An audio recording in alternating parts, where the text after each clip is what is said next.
And I thought, is this real? And then a voice answered me, which I was not expecting. And it said, more real than anything you've known. And it was like, you better believe it. Like it had that kind of tone to it, like way more real than anything you've known.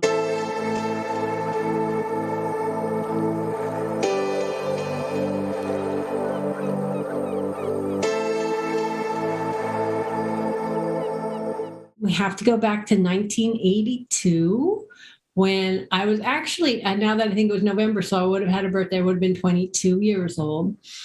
And I went out to a nightclub with, I shouldn't go into all that, but let's just say it was my boyfriend's best friend, and I wasn't morally a very good person. And I was with him primarily because A, people said he was cute, and B, he was a coke dealer. And so I was broken up from my boyfriend at the time. We did all the cocaine that this guy had. And we went to a nightclub called the Peppermint Lounge, and we had run out of coke, and I was having the time of my life, and I just didn't want to come down. So we asked around if we could buy some, and someone pointed us to this kind of shady looking guy in kind of like trench coat kind of leisure suit thing. Anyway, it's the 80s. And he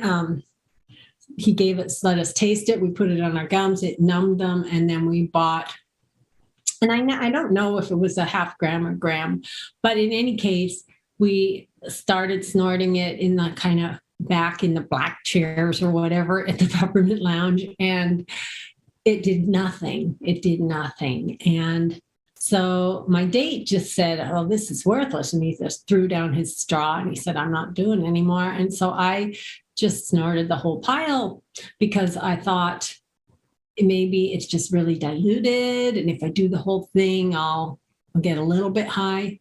So I snorted it all.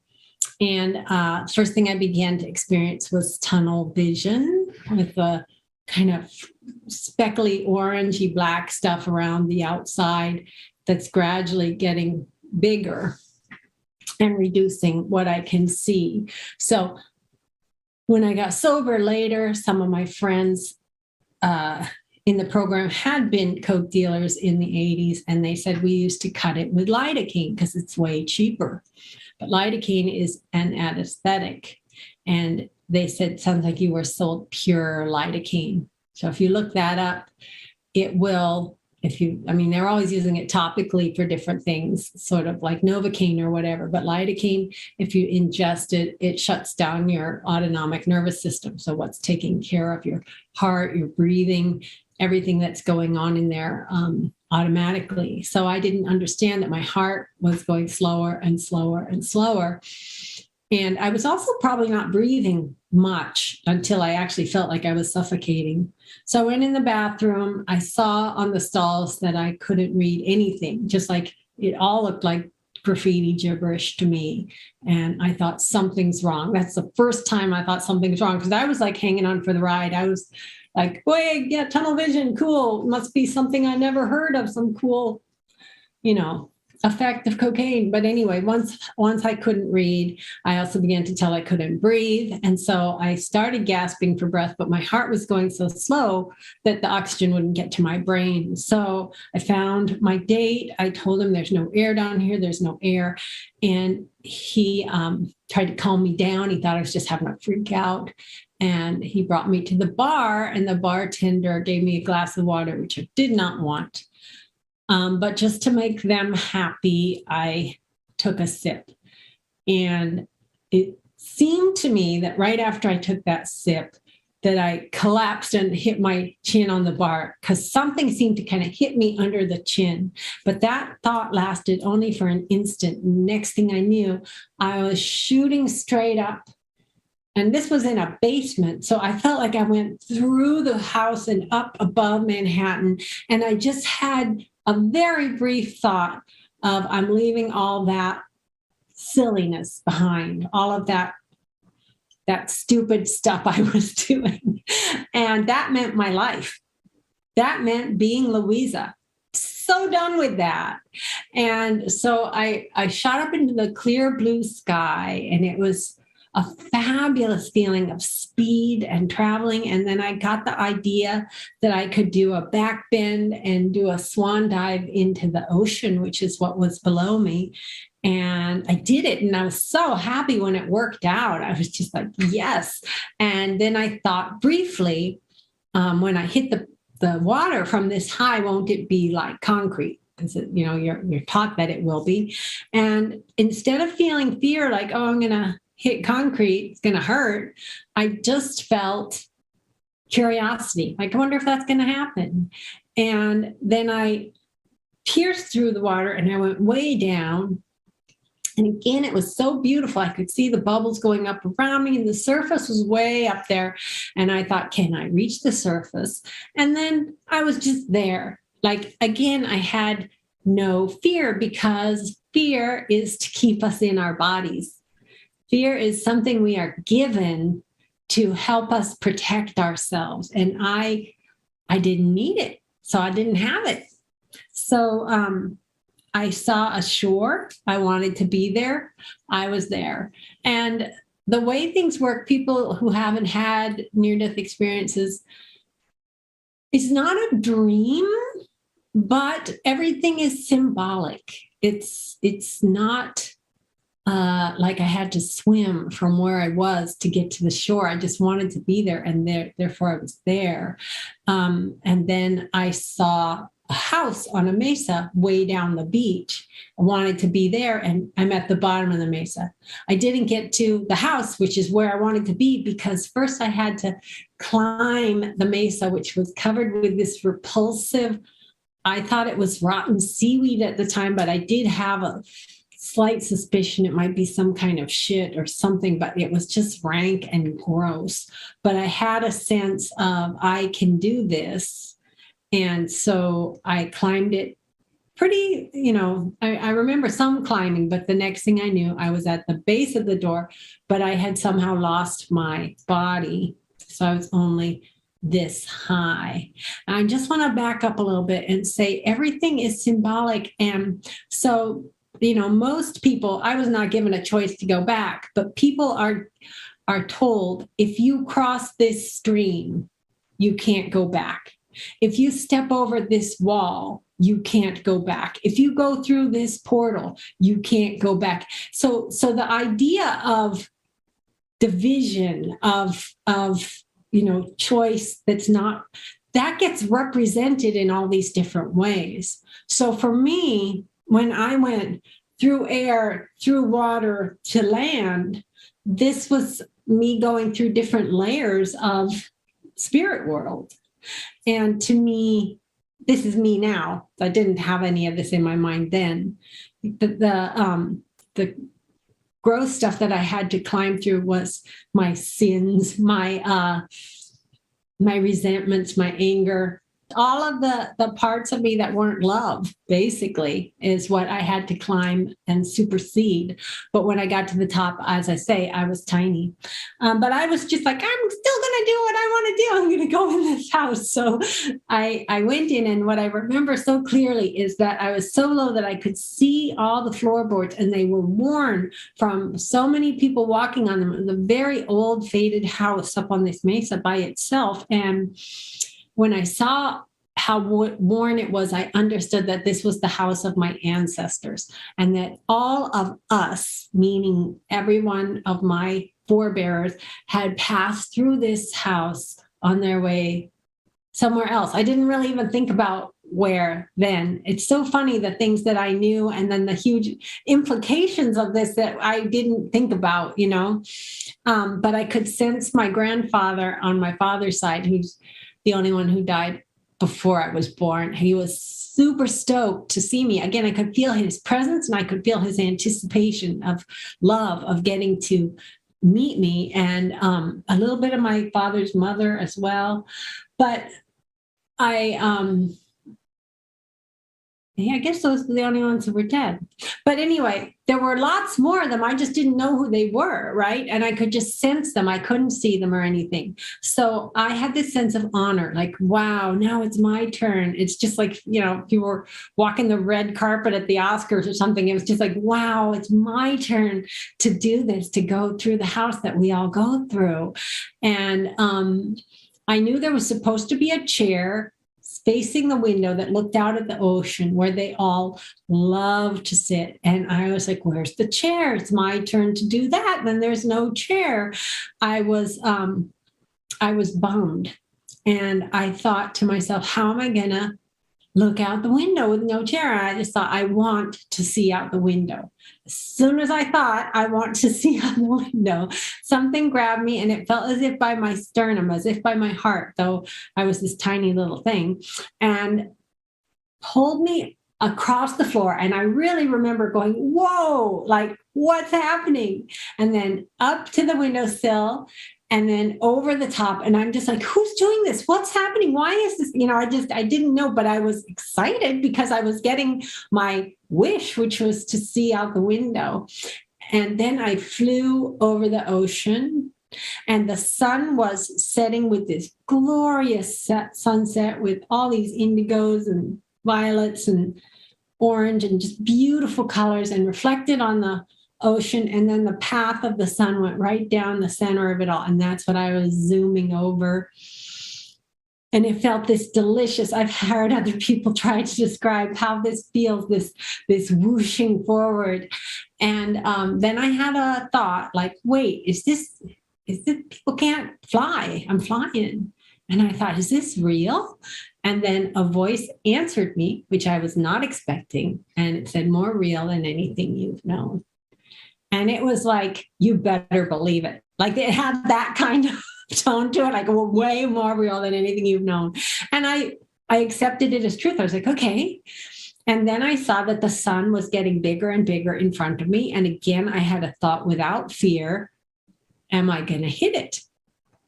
And then I did hit it, but I just passed right through it like a filament, like gauze. And I was inside the sun. And in the sun was the light. It was brilliant and it was white, and I could see nothing else but it. And I've heard so many people try to describe it, but I can only describe it as like bliss, fulfillment, and just being so loved that you are finally complete. Like, we always want something. There's always something that's not quite right. And to be totally complete was the feeling, and adored. And it was so, I guess you'd just say blissful. That's all I I can't really think of good words to describe it. But then I knew I wasn't alone there, that there was a being that was holding me, cradling me in, I didn't know the gender, his, her arms. I didn't sense a gender. I just sensed the powerful love. And the idea that the sense that they knew me. And so they were pouring in this love, like, you are so loved, you are so loved. And I was just absorbing it and absorbing it. And that's as far as I got. Because some time had passed, but then they said, you can't stay, you're not done. Blackness, just like that. And it was pitch dark, and I was falling. And I had a brief, first of all, I tried to throw a temper tantrum to show the parent that they couldn't do this. And I had a vivid sense of being, like, you feel like if you can remember being a little kid and throwing a tantrum and just being like, I'm going to show them that I'm way more powerful than they think, and they can't make me do this, I'm making it miserable for them. So, like, if I could have kicked the parent in the shins or, whatever, I screaming no, I screamed no. And they had said this to me telepathically, you can't stay, you're not finished. I was falling. I was afraid. It was a little bit like hell. It was what I think just a tiny little taste of hell, because it's like you're falling off a cliff. And it was the most beautiful way of the most beautiful moment you've ever had in your existence. And all of a sudden you're falling off a cliff to you don't know where. And that was terrifying. But then I began to see in the blackness these little chalk stick figures. And they were like animated, like a very primitive animation, swinging on swings, going on teeter-totters, doing cartwheels, all stick figures. And they were saying these little nonsense rhymes, like, how many yips make a flim flam? And it never occurred to me to interact with them. I just thought, okay, the parent, they gave me this to keep me entertained until I get to go back, because I am going back. Like, there's no two ways about that. And I was like, it's not so good, but I guess I can just watch. And so I'm watching them. I'm thinking they're kind of cute and kind of funny. And then one of them gets too close, though, and starts to block my view. And then the face, instead of being chalk outline, fills in like a dinner plate. And I'm kind of like, dude, I can't see the show anymore. What are you doing? And then I realized he's not saying a nonsense rhyme. He's saying, how many fingers? What is your name? And then this moment, I just can't describe how bummed I was to realize that I was back in what I call the meat puppet. How totally bummed I was to remember the earth, remember my life. And it felt, the reason I was bummed is not that life is so hard or so painful or anything like that. It's that we're alone in these meat suits, and all we can do to talk to each other is make these burpee noises that get interpreted like Morse code. It just, when I'd been on the other side, it just happened instantly and thoroughly. And the thing was, like, even though this is just a near-death experience, my spirit knew this was home. My spirit knew this is how it ought to be. And when I came back, it was like, oh my gosh. I often, compare it to if somebody said, Melissa, you're going back to kindergarten and you're never going to graduate. and And like, kindergarten's great. There's lots to do and stuff, but you want to, experience more than that. And so I answered him, etc. And I had sweated a huge amount, and I was actually in a huge pool of sweat, like pool. We're talking like Alice in Wonderland pool of sweat. So I sometimes wonder, they tell me I was dead for 3 minutes, no pulse, no breathing for 3 minutes. That's what the bartender estimated, because he was the one that was doing CPR that whole time. And he saved my life, because I think that the reason that the parents sent me back was that he, through his goodness of his heart, opened a window of possibility for me to return by constantly giving me CPR for these 3 long minutes. Even so, I had ingested enough lidocaine. I snorted that whole purchase enough to stop my heart. And so how did it start again, and why was I fine? I was dazed, and I had kind of the mentality of a 5-year-old. And I've met 2 other people now who say they came back and they were 5 years old. Like, I always thought, like, it seemed random, but I've actually talked to other NDEers who are like, yeah, I saw the world like I was 5, but I had a little brain damage, but what I don't understand is what happened to the lidocaine. The lidocaine, I snorted it. It was in my system. It was in my blood. So one theory is that somehow I sweated it all out spontaneously, but sweating a lot when you're dead and revived is pretty normal. I've actually encountered somebody who the police revived, and they sweat like that too. So what I think is that basically my guardian angel or God or whatever just said, it's gone, and it was gone. And so I did have some brain damage. I couldn't read the word helicopter the next morning when I was trying to look at the paper. I was looking at the paper, and then there's this Turkish word in the middle of everything. And I'm like, what the hell is that? And my roommate's like, it says helicopter. And I'm like, I've never seen that word in my life. And there were other words I couldn't, she had me try to read aloud. And it was very, if you say the word and over and over again, and it starts to lose meaning, that's what every word looked like to me. And I had that conversation with my roommate where she asked me, so was that parent holding you, was that God? And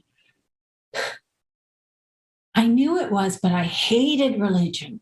I hated it so deeply that I just could only make a joke and say, yeah, that was God. So I haven't really explained that my dad was an atheist, and he was a very resentful atheist because he'd grown up in the Catholic Church where the priest had liked to kiss all the little boys on the mouth. And my dad really hated Catholicism as a result. And then he was in a small town and he got a full scholarship to Harvard, which completely changed his life. And so for him, religion was the small town ignorance, and materialist science was the mecca of Harvard, right? And so what he had taught me, though, was that my life and all life on earth came from the sun. The sun was the source of my life. And so when my symbol for God, my symbol for source was the sun. That's why I went inside it. So, I mean, there's a lot of details that I can't tell. I didn't go to the hospital because we were waiting outside, and the bartender came over and talked to us, and there was a whole crowd of people around me when I came to, and everybody followed us up outside. And I'm 22 years old and I'm still too cool for school. So I'm just smoking a cigarette and hanging out and kind of gradually coming back from being 5 to being myself. But it's this weird mix of it. Anyway, he said, you were gone for 3 minutes. And my date said it seemed like way more than that, and I might have said thank you, but my main thought was that he was bald and kind of overweight, and he'd had his mouth on I just can't even believe this. I hardly thanked him. I was too cool for him. I gave him the cold shoulder.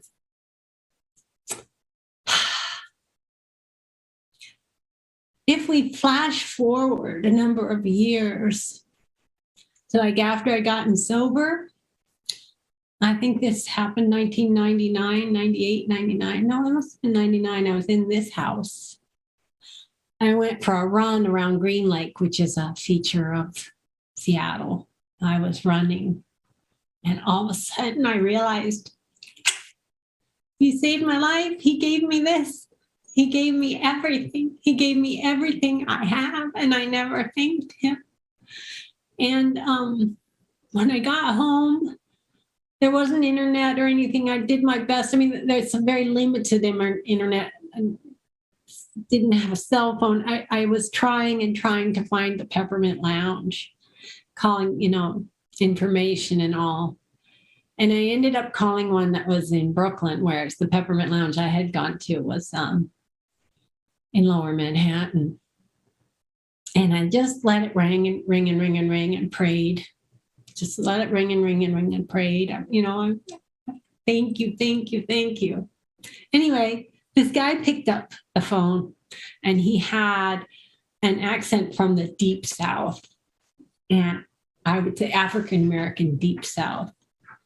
And I said, is this the Peppermint Lounge? And he said, yeah, it's Peppermint Lounge. I tried to say, anyway, it was completely unrelated, Peppermint Lounge. And he said that he was sweeping up there, but the phone just wouldn't quit.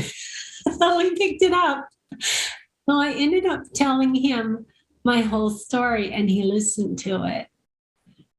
And when I finished, he said, I think that man know he done something good that day. I think he carried that in his heart, and you don't have to say it.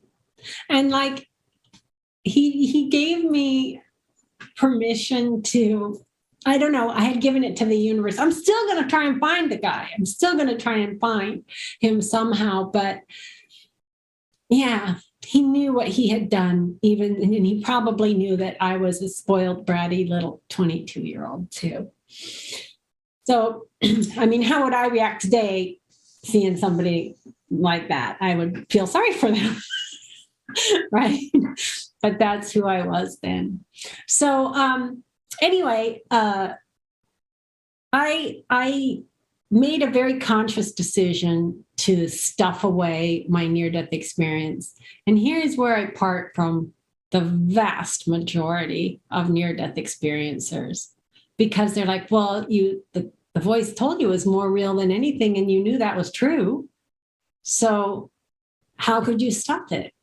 And you got to know the power of alcoholism. And it was a sort of a double whammy, because I hated religion. Drinking was the only thing that made me feel better, drinking and drugs. I was chasing this god of coolness that I was always trying to get to with the next party at the next thing. And I didn't know what life would be if you weren't doing that. And I tried to think for like, what if I say it is true? To me, that meant then you have to go to church and you have to like start being some kind of like goody-goody. And I was like, F that, I can't do that. So the only choice I felt I had was to choose me, which is basically to say, I am just not going to think about this. And I'm going to keep on. I'm in Manhattan so I can party. That's the whole reason I came here. So I decided that it was just all over, and near-death experiencers like, didn't you remember the light? Didn't you this? Didn't you that? And I was like, I didn't want it. I just didn't want it. I just wanted to keep partying and keep not believing there was anything. So that's what I would have done. And I would have been a cynic and I would have been an atheist if I had had my way. But paranormal after effects started happening to me. I had no idea they were related to the NDE. It was just these impossible things started happening, one after another after another. The first one was that I saw a ghost on a beach. He was dressed in vintage fisherman clothes from about 100 years ago. He was looking for a horizon that wasn't there, seeing something that very much pained him. I crossed just behind him on the beach. We were the only two people because it was a storm and early in the morning. And I said, how's it going? And he didn't answer. So when I got about a few steps afterwards, I thought, what a jerk. And I wheeled around and he was not there. And remember, this is an atheist here. This is like I was like, there's got to be an explanation. And either he ran up the beach or he ran down the beach. And eventually I went back and saw that mine were the only tracks. And I had seen this guy for a good extended 30 seconds. It's not like he had just appeared and then vanished. I had seen him from way down the beach. And then I had come up close enough to see the capillaries, broken capillaries in his face. And then he's gone. And I was very upset by that. And people said, oh, he's a ghost. This is Gloucester. Gloucester is a town where a lot of fishing vessels sank. And so there's a list with 1,000 names in the downtown. I didn't know that, but of drowned sailors. So my guy was obviously very upset. I think my guy was waiting for someone he loved. Sometimes I think maybe a lover, who was on a ship that wasn't coming in. That's how, and I think that people get stuck sometimes when they're just not ready to let go. He wants his things to be different than they were, and he can't let go of it. So that was the first one that happened. I'd say in 1987, so 5 years after my NDE. And in the time between, I'd just been drinking so much, I don't know if I'd even know if something was happening. But anyway, then in the early 90s, I knew that my nephew was going to die, my unborn nephew. I knew he was going to die. And, when I was pregnant with my own son, I was worried the whole time, like, oh no, I hope I don't miscarry. Oh no, I hope so. This was different. What I knew was that my brother was going to be plunged into the deepest depths of pain and hurt because his son had died, or child. I didn't know it was a boy, but I knew that that was what I knew, was the blackness, the just total despair of his loss. Not like, oh, I hope that. Anyway, and I knew, and I remember thinking, who's going to take down the crib? Everything they buy, I'd be like, oh, you shouldn't have gotten that because it's going to be so painful. And it ended up being me who took down the crib, and it was a very, very sad thing. But when my brother called and told me, I was divided between the pain of that my nephew had died and this absolute just dumbstruck that I had known that it was true. So that happened. And I'm trying to think of the ones that came next. I know there's the one I've often told about when my sister was dying in the hospital. And I've missed the ones around getting sober. That's what's next. My angel got sick of my stuff, okay?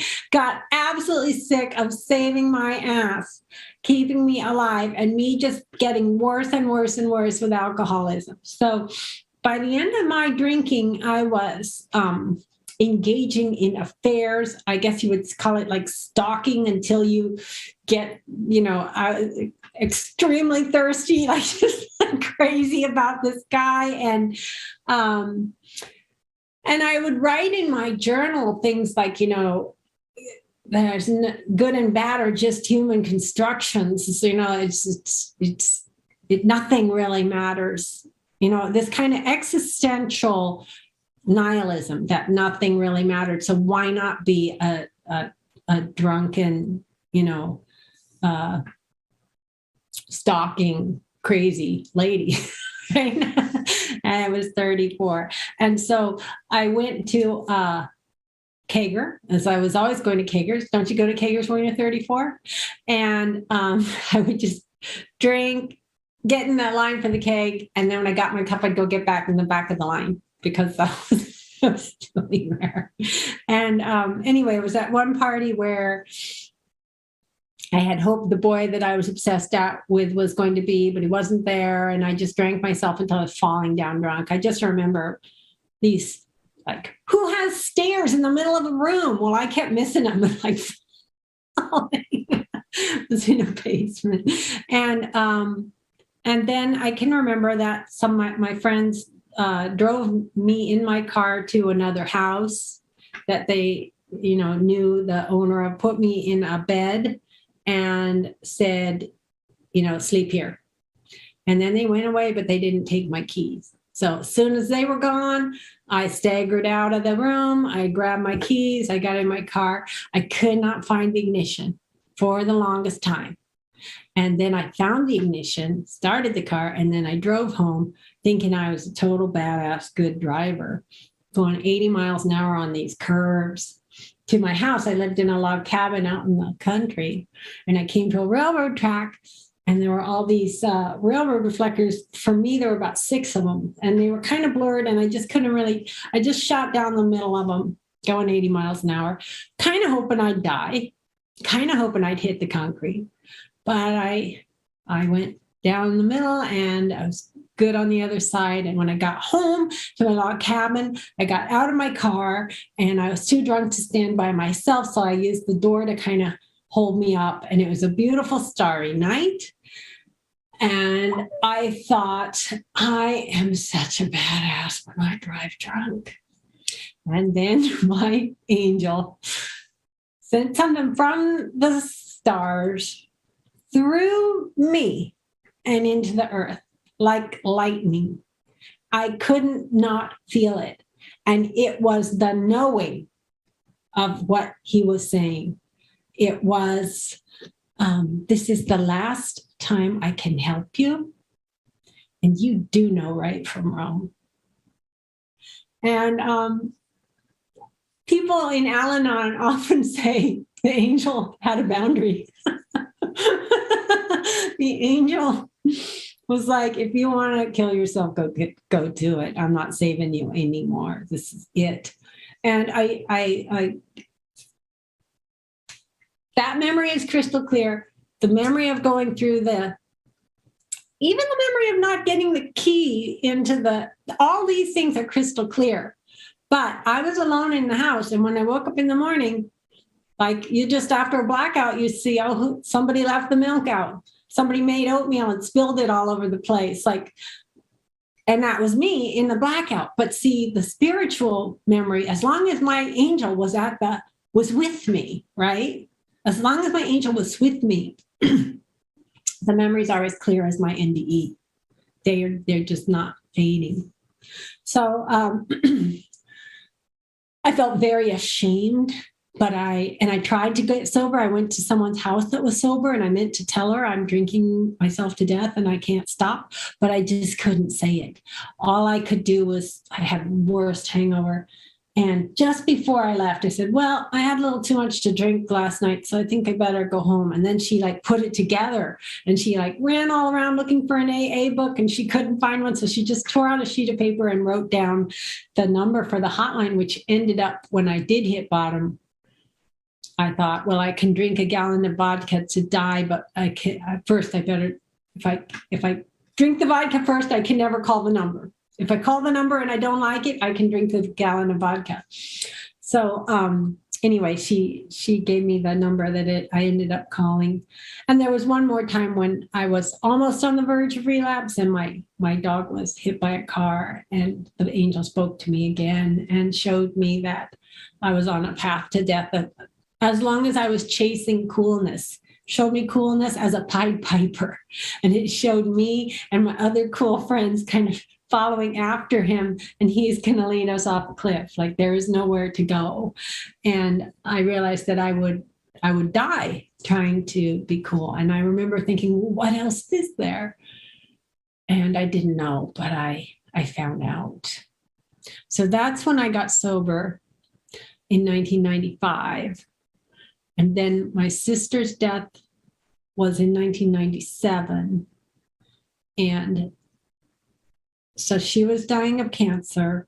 She told my sister that there was no bigger diss from God than dying of cancer at 40.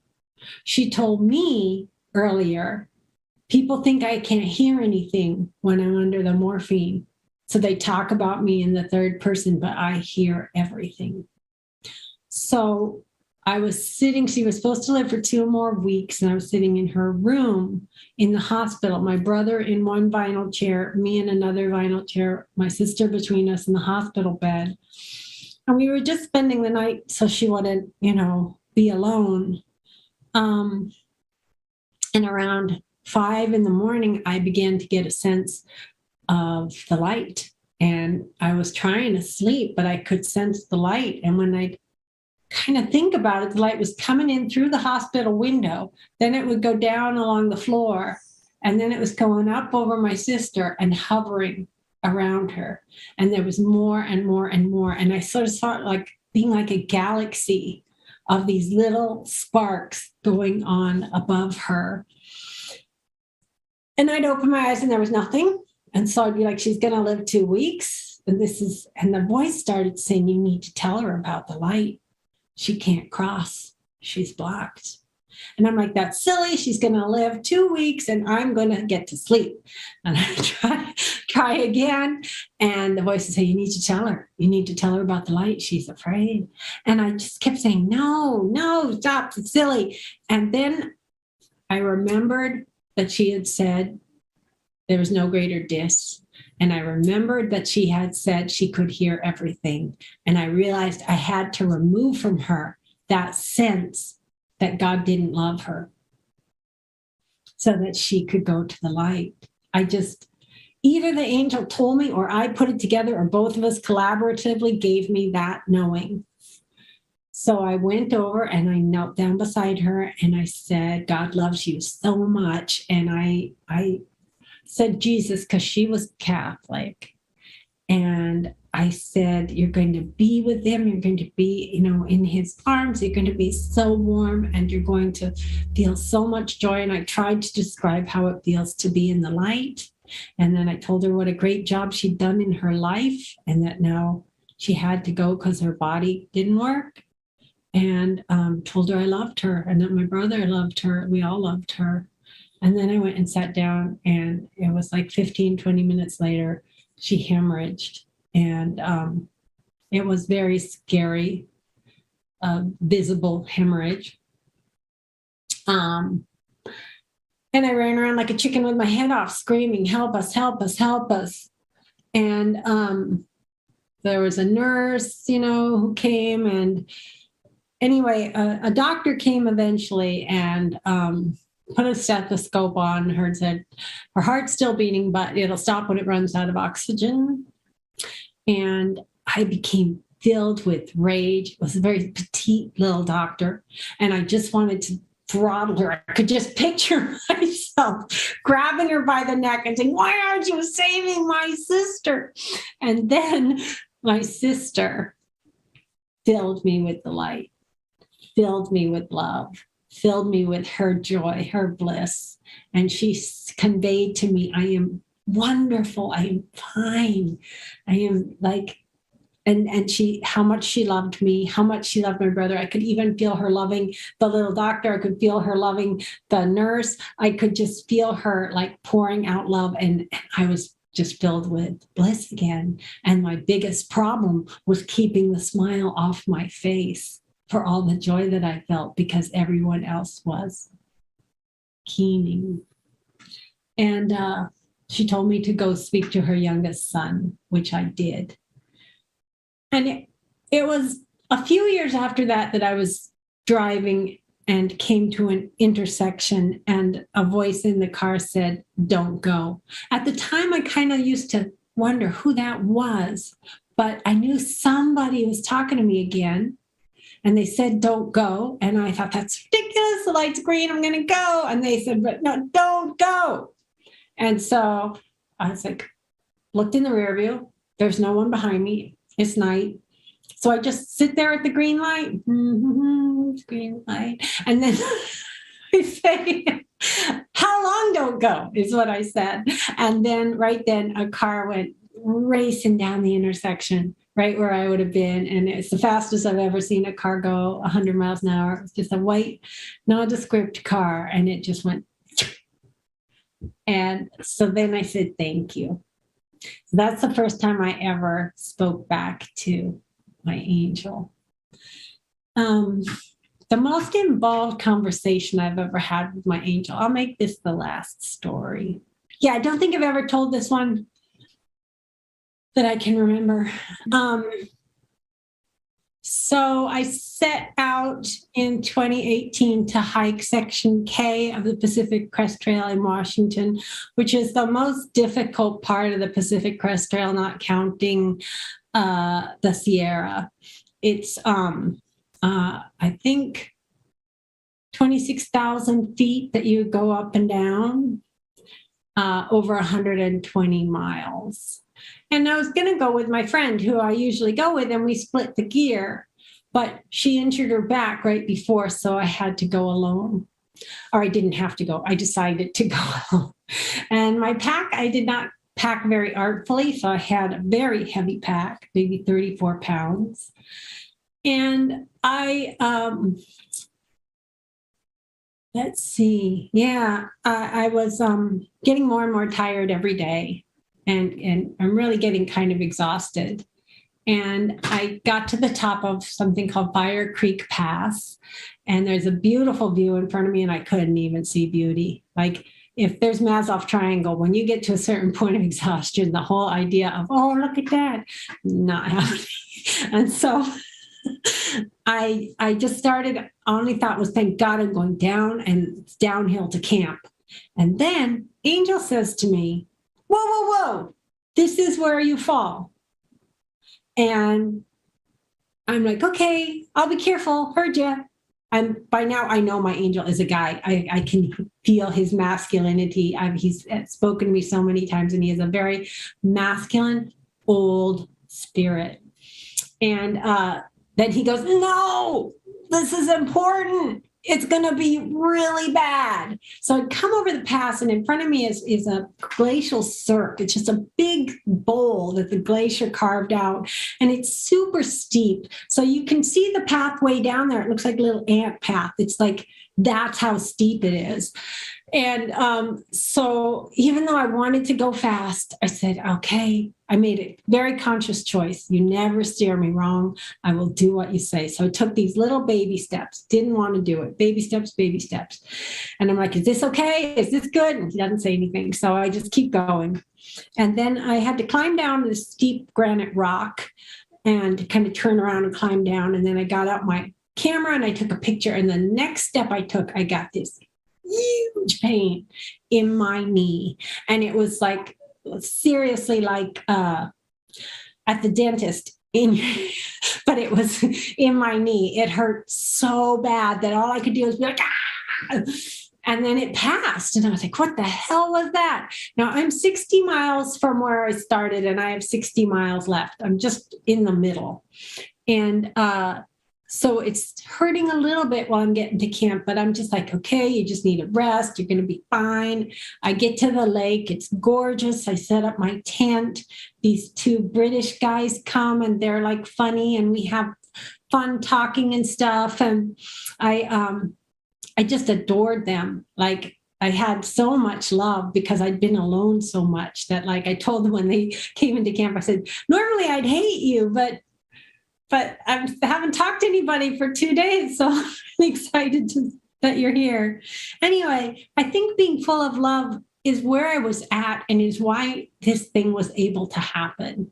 Because I left camp the next morning, and I just loved every flower, and I was talking to the trees. And I passed this bunch of trees that were all kind of bent over and stuff from all the snow, what it had done to them. And I'm like, oh, that must be tough. But, we just do the best we can with what we got. And then my knee goes, meow, and it hurt really bad. And this time, every time I tried to take a step, it would go like sort of like zing down my leg and zing up my leg from my knee. And so I tried all these different ways to limp or whatever. And I've got a 34-pound pack. You can't, and there's nobody. I look up the mountain and there's nobody. And I got this feeling of being lonely in myself. Like, not lonely like nobody likes me lonely, but just like, to be a human is a lonely experience. And I could feel that. And I looked ahead and I saw this tree that was too big to be where it was. And I just laser vision, and I said, you are my someone. And I've read The Hidden Life of Trees. I know that there are matriarch trees that take care of the other younger trees around them, and they give unselfishly. And I went up to her with all this reverence, knowing that. And I said, to be as big as you are, you've been here 1,000 years. Can you ask God for me to help me? Because what did I say? I'm shy. Anyway, first thing I did was I just said, are you there? And she answered, and she said, I am. My forehead was on the tree. She said, I am. And so then I asked her, and then she sent back to me, each life must ask directly. And I'm like, okay, I know that. But see, I'm asking you to do it for me and then she goes, each life must ask directly. Like, that's the only thing I'm going to get. Each life must ask directly. Then I realized she's right. She's like, I can't do this stuff for you. And so I kissed her and I turned away and I tried to walk, and my knee did it again. And so then I prayed, but I said, I know I'm here because of vainglory. I say you guys, that's who I always pray to, is you guys, because it means my angel and everyone all the other spirits. I said, you guys know I'm here because of vainglory. Because to say I was going to do this at 58 years of age alone was crazy, right? It was ego. And so I said, I have a great big ego. I said, but can you give me some guidance? And as soon as I said guidance, it was just like with my dad. When I said the word guidance, I downloaded all this stuff. So I'll try to make it as short as I can. But basically, the first bit of information was that my knee was not the problem. The problem was the muscle in my inner thigh had gotten hurt at some point, and it was tightening up and pulling my knee out of alignment. So I was told I had to put my leg up on rock or on a, log or whatever every couple 200 feet and stretch it. And I did that, and then I was able to walk a little bit and didn't get another twang. And then it said, do you remember when you went to the physical therapist and he gave you this thing to push right under your patella? It was this little pad I was supposed to kneel on. He said, I want you to use your trekking pole and pull in that same spot. And so I did that. And then he said, you can go 500 feet now between times when you stretch. And then each time I want you to do the thing with the pole. So I did that. And then I'm just walking along and he goes, when you went to the physical therapist and he said that nobody knows why kinesthetic tape works. And I'm like, I remember. And he said, they think that it acts as some kind of like beacon for the brain to know to send healing to this spot. And he said, so you're going to take that little Velcro loop that you don't know why you packed, and you're going to put it under your knee where that thing was. And I'm going to use that as a beacon. And I will heal you. And I'm like, I've got 60 miles, dude. All I'm thinking is I'm going to try and get to a, path to a road or something. No, you will finish. That's what he tells me. I will heal you. And he's super happy. He's super happy. He's just like, I've got it covered, little one. You are good. You go do your thing. Hike. You love it. And so I put the Velcro thing on. And the next thing I came to this great big log that I had to climb up this steep around the roots and then down this steep, muddy thing on the other side. And I thought, okay, jig is up, man. I'm screwed.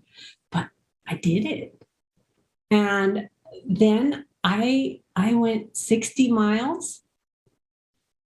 There was a fire that I encountered, so I actually had to end up going 40 miles in 2.5 days to catch the boat, to catch my ride. And I did it. And basically,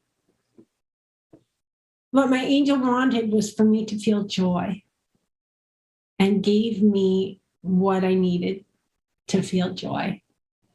And my knee has never bothered me again. And that's the end of that story. So I'll stop there. Wow. Well, thank you so much for sharing everything that you've shared with us. You've had some incredible experiences. And I love hearing about your relationship with your angel and how you communicate with him and he helps you. So do you have time for one quick question? Sure. Okay. So I remember you saying in a previous interview that I listened to that, and I can't remember exactly how you worded it, but when you were young, your philosophy on life was basically like, there's no purpose to life, so just party, right? Yeah. Now, having had all these experiences, do you think that there is a purpose to life? And if so, what is it?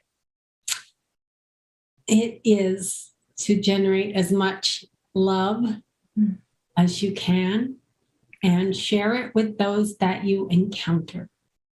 So it's not like I have to go out and be Martin Luther King, although it would be nice if I could. But if I try to, the way it was said, again, this is someone else was told this directly, but it resonates for me. What kind of wake do you leave? if you're like a duck swimming across the lake, like what kind of wake? Do you leave people feeling a little more happy, a little more hope, a little more love? Or do you leave them feeling dissed, like I did the guy that saved my life? Like that, I feel, is our purpose. And the more that we do this at a small level, the more it will eventually, I hope, extend to our culture and then to our politics and then to our treatment of the earth. Can only hope. But I mean, I feel my job is to leave each person that I encounter just a little bit happier than they were. It's so easy and it's so fun. My son once said to me, Mom, everybody doesn't have to like you. This is when he was little, because he couldn't understand why I was talking with everybody. He had figured out, I think he was like 13, that this wasn't normal. But I do. I mean, I talk to anybody. You can sense when people really don't want to talk. You can sense they give off a vibe. But if somebody's a little bit open and you trust them and take that leap, beautiful things happen. I just remember one time when I had to get something out of the trunk of my car, and I stepped out of my car. And in the car next to me was some kind of, to me, little white lady that I am, gangsta looking African-American guy, jumps out of his car at the same time. And we both go to our trunks. And then I just called him and I said, this is the intersection where all the cool people get out of their car. And he yells back at me like, word. And then we both laughed and got back in our cars and drove our separate ways. Whatever I gave him in choosing not to be scared of him, like, is he giving a gun? Like choosing to be with him as a cool person who gets out of their car at this intersection, lighted up his life a little bit more, that he can pass that light to the next person. Mm-hmm. Mm. That's beautiful. Thank you for sharing that. Louisa, is there anything you'd like to share? Any projects that you're working on? You've written a couple of books, haven't you? Yeah, I've written, so I have written the one book that you don't want to buy unless you're an alcoholic. So that's what I talked about before. Like my book that's called A Spiritual Evolution is it's like in AA, we tell our story. It's my story in 500 pages, and mixed in are the after effects, the written as I experienced them, not knowing what they were about. So I am writing one now. It's going to be called Die Hard Atheist, but I was like just going along and writing it, and then I had that past life regression thing, and it just threw a monkey wrench into my sense of that I understood what I was writing about. And so I'm having to go back and rewrite the whole thing. And as you can see by the white dots behind me, I don't have a lot of time for doing stuff besides working and taking care of my aging mother. So you can look at I have YouTube videos of mountaineering. I have,